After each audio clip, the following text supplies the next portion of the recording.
দর্শক এবারে জানিয়ে দিচ্ছে এক নজরে দৈনিক পত্রিকার শিরোনাম। শুরুতেই আমাদের হাতে আছে দৈনিক যুগান্তর।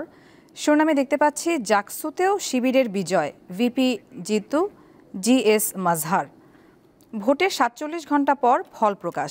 জাকসুর ২৫টি পদের মধ্যে জিএস, এজিএস সহ ২০টিতে ছাত্র শিবির প্রার্থীরা জয়ী। ভিপি সহ স্বতন্ত্ররা ৩টি এবং বাকছাস ২টিতে জয়ী।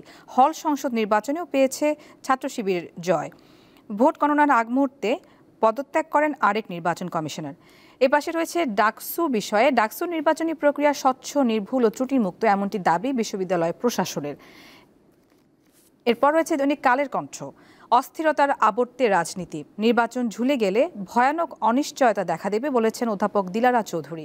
ফেব্রুয়ারিতে নির্বাচন না হলে জাতীয় নিরাপত্তাও বিঘ্নিত হবে বলেছেন অধ্যাপক আলী রিয়াজ। ৪ দফা দাবিতে আন্দোলনে যাচ্ছে জামাত, ইসলামী আন্দোলন সহ 7টি দল। এপাশে একটি বিশেষ লেখা রয়েছে নেপাল, শ্রীলঙ্কা, বাংলাদেশের মিল অমিলের পোস্টমর্টেম। দর্শক এরপরে আছে দৈনিক প্রথম আলো। ফেব্রুয়ারিতে নির্বাচন, অনুষ্ঠানে সরকারের শক্ত ভূমিকা চাই। এপাশে এশিয়া কাপ খেলার বিষয় রয়েছে, জাকের শামীমের লড়াই যথেষ্ট হলো না। এরপর রয়েছে দৈনিক আমার দেশ। জাকসুতেও শিবিরের চমক, জিএস সহ ২০ পদে জয়, স্বতন্ত্র থেকে ভিপি 2টি পেল বাকছাস।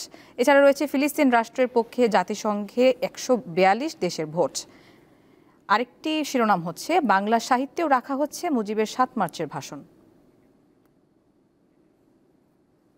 দর্শক দেখে নিলাম আজকের দৈনিক পত্রিকার শিরোনাম।